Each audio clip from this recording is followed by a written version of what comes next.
What did you learn about the Northern Gateway project on your trip up the coast? Well, you know, what I learned in part was the passion people feel against the project. You know, I met Marvin Robinson, who's a famous Spirit Bear guide and a well-known figure and a counselor for the GitGat, and he was eloquent and remarkable. And Art Sterrett, the same executive director of the Coastal First Nations, who was up there. Doug Niesloss, the same, the chief of the Kitasoo-Hehe. The leadership was there, but what struck me was every time I went to a community, whether it was Clemtu or Hartley Bay or Kitimat or Terrace on that trip, and then Bella Bella, how people who weren't in elected position, weren't in leadership positions, would come to me and say, you have to stop this. This is bad for us. How everybody in the population saw it that way. And I think the other remarkable thing is the commitment of communities to economic development, and how they saw the economic issue, Enbridge as being negative to the economic issue.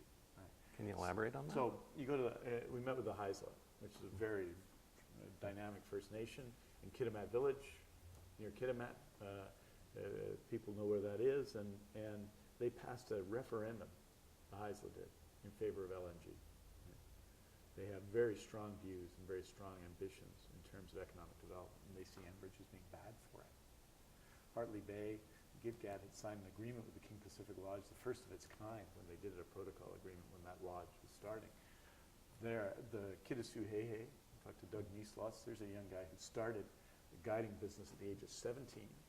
Right? He's now 27. It's become quite successful, quite dramatic. It's Spirit Bear Lodge in Clemtu. You've got a community in Clemtu which has approached or at full employment. So they've had lots of economic success. So they strongly support economic development, right? But they feel that Enbridge Northern Gateway isn't good for that. So it takes away, I think, a little of this jobs versus the environment. People are just against economic progress, some people would argue. And what were you hearing from the non-native people? Very similar things. Very similar things. I think that it's not a surprise. And here's the other thing I'd say. There's an attempt, and I'm part of this too, of politicians to take over this debate. I think the people who turned this debate were the people of the Northwest and their response to the Joint Review Panel initially, because there was essentially no support for the project in the region, right, when the hearings went there. Instead, you had long days of hearings. It wasn't 80% on one side and 20% on the other side, and people could dispute whether the 20% represented the silent majority. There was none of that. Right? And so this strong view of the region, I think, has led the debate, has been transforming for the debate. When we sent our letter to the Joint Review Panel, the polls said that the province was evenly split, and now we see a dramatic shift in I think, the position of people in the province. So as people learn more, the more they're opposed to Enbridge. And so I know that there's some vain hope on some side that will change, but as more and more people learn more and more they're opposed to Enbridge, and that is the lesson of this discussion. And I think the final thing I'd say is, I heard the Prime Minister come out here and talk about the national interest. The views of people in the Northwest are part of the national interest too. Yeah, their economic ambitions and their environmental view, their community and their way of life, the coast of our province, the coast of our country is part of the national interest too. It's not just the oil industry that it represents the national interest.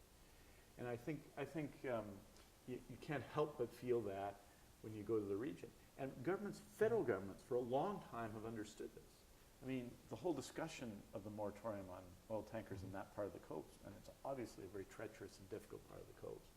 That whole discussion of oil tankers, initiated by federal Liberal politicians such as David Anderson, and supported by successive federal governments. The exclusion zone was put in place under Prime Minister Brian Mulroney, right? And so the view of federal governments has always been that the national interest includes protecting that part of the coast. And if people see that part of the coast, surely they'll feel that as well. So this idea that this is a debate between some sort of parochial environmental interest on one side and the national interest is represented by Mr. Harper and the proponents of the Alberta oil sands is, I think, wrong. I think the national interest includes the Northwest of British Columbia. One of the things the BC government did was sign an agreement with the National Energy Board in 2010, and this meant there would be no provincial environmental assessment of the Enbridge proposal.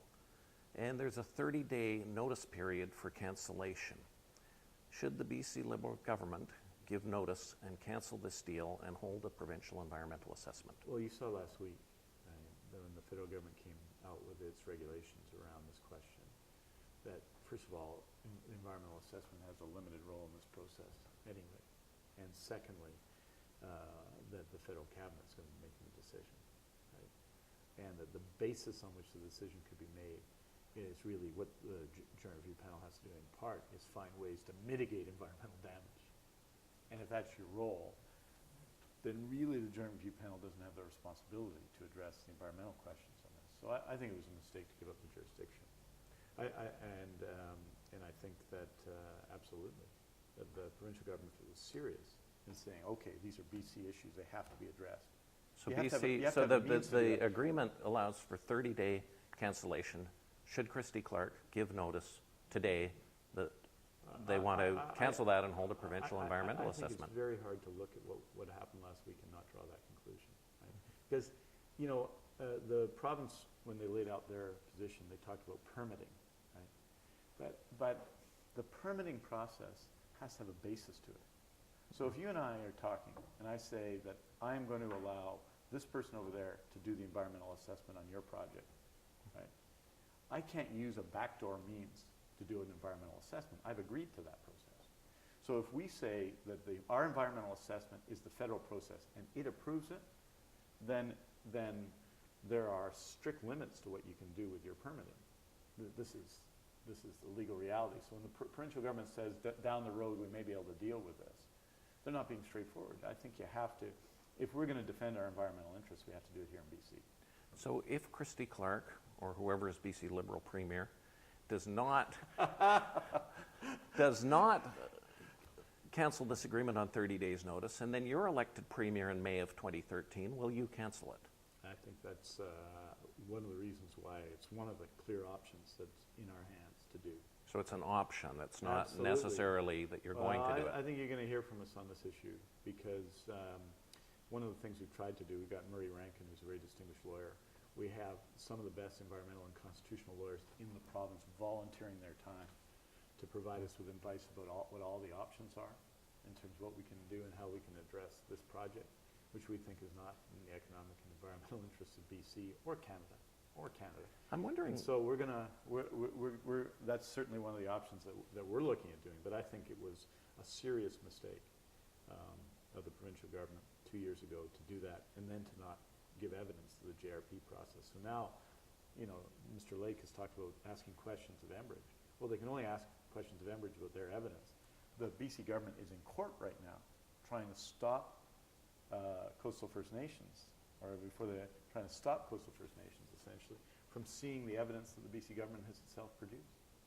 I think this is an absurd situation. So what are your thoughts about Kinder Morgan's plan to nearly triple oil shipments to the Lower Mainland, 850,000 barrels a day by twinning its pipeline? I have lots of questions about it, lots of concerns. I think if you ask people in Metro Vancouver, and I represent Metro Vancouver, they have lots of questions and lots of concerns. They haven't applied yet, and in fact, the nature of their project has changed slightly since they first discussed it a few months ago.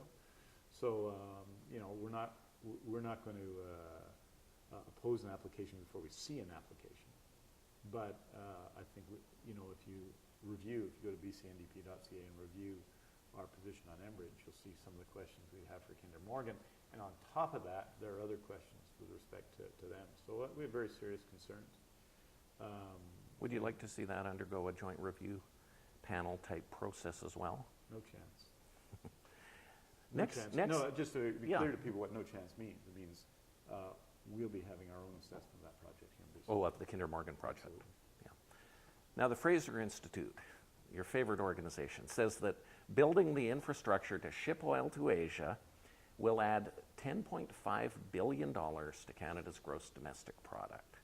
Now, why would you, as the leader of the BC NDP, want to turn your back on this type of boost to the gross national product of the country? Well, people throw around those statistics. Is that over 50 years, over 90 years, over 100 years? I mean, I do think that my point is that this project, from our perspective, does not meet that test. And the idea that the incremental value of that investment is there is, those numbers can be challenged. Right? What we see on the project is that it doesn't make sense for us. That BC's future is about, yes, our natural resources, but also it's about manufacturing and attracting people to BC and ensuring that our environment is sustainable and ensuring that environmentally based businesses can succeed here. We have a more diverse view of our economy.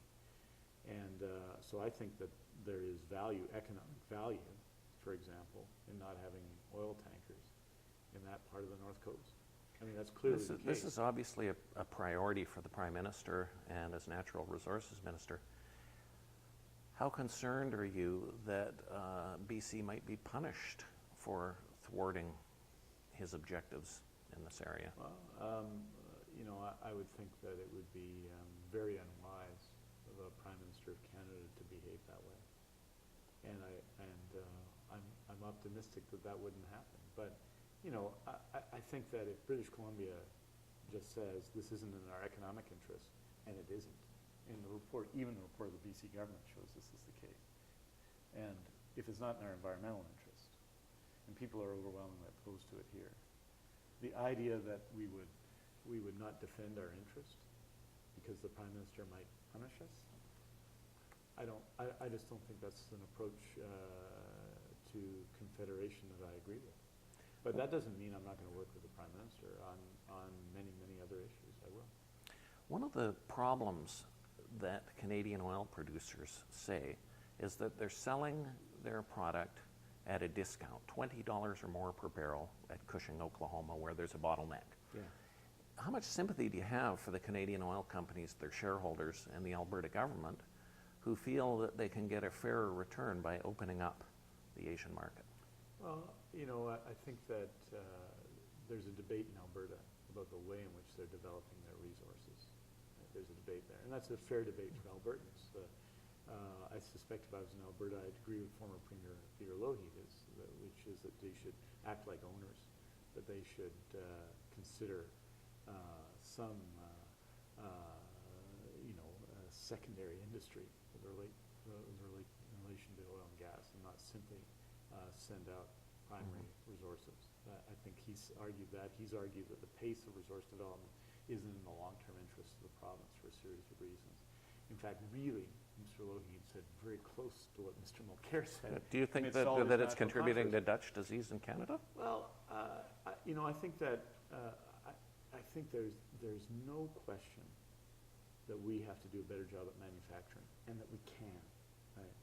And one of the significant challenges that we face, and there's nothing much we can do about it as a government, is the relatively high value of the dollar compared to what it was. It's a challenge for. But do you think the oil sands development is contributing to that high dollar? Well, I think some people argue it is, but I don't think that that's a reason in and of itself to oppose or not oppose what the industry is doing. That's just a reality we face. We're not going to be able to control that. We're an exporting province, and we export resources too, right? Well, not just the government of Alberta. The right? economist Robin Allen has pointed out and has made the case that these pipeline proposals, Enbridge in particular, will actually lead to higher domestic gasoline prices and will be bad for consumers and bad for the Canadian economy. Do you concur with her on that? I think there's truth to that. Yeah. Mm-hmm. And I think if you look at our analysis of this in our letter, we've looked at some of these questions. But I think what's been lost in recent times is that our ability to manufacture is actually stronger now than it was a decade ago. In the sense that labor costs in manufacturing have been reduced. We can compete. If you've got some industries, met with people at the Canadian Manufacturers Association recently, said we've got industries where labor costs are about 9% of our costs. Right. So if they're only 9% of their costs, and the differential between those labor costs and competing markets, say China, is not that great, then we can compete. And I think that it's important that we do so. I mean, the present government has made the same argument as the Alberta government with respect to raw logs. Right? 90 times in December and January, they overruled their own committee. There was a domestic manufacturer who wanted logs, and the Minister of Forests intervened and sent the logs out of the country for higher prices in the short run that will hurt our domestic manufacturing capacity in the long run. And once we lose it, it's very hard to get it back. So I think you have to have an industry, an approach which supports resource industries, but also ensures that there are manufacturing industries and others where people can work. And that's important too. And that's important in BC, it's important in Alberta, it's important in Saskatchewan, it's important everywhere. I'm curious whether you've paid much attention to the issue of international demand for oil, because there are people like, former CIBC chief economist Jeff Rubin, even though CIBC is financing the Enbridge pipeline, but he looks at these things like the Keystone XL, Enbridge, Kinder Morgan proposals, adds them all up together, something like 1.8 million barrels of oil a day, and where's it all going to be sold? And do you think if all three of those pipelines are built, that there's even going to be sufficient demand for oil, for all that oil? Well, or sufficient supply. I mean, I think if all three projects were built, there would clearly be dramatic overcapacity. Now, how big of an issue do you think pipelines will be in the next provincial election? I think it'll be one of many. I think in the case of the Enbridge project, I think it's really bad for BC in ways beyond the actual project. It gives the impression that we don't want investment when we do, because we have this big debate about one project that is clouding over everything else that happens in the economic debate and the energy debate in the province. Lots of important issues out there. Right? So it's having that impact. It's likely to go on for a long period of time. And I think the best solution, therefore, even though I think most British Columbians agree with my position, would be for the project not to succeed before the election. So I think it would be great for BC's economy and for our political debate to move past this project, which will, I think, have a very significant impact of the debate, but also the impact of occupying so much of the debate that other issues are not addressed. So, the best solution for me, of course, would be either for the Joint Review Panel to say no. I'm not sure if I'm optimistic about that. But would be for Enbridge to withdraw this project, which isn't succeeding. Thank you very much. No problem. Good to be here. Good to be here at thestraight.com. Okay. You stopped it, did you, Carlito?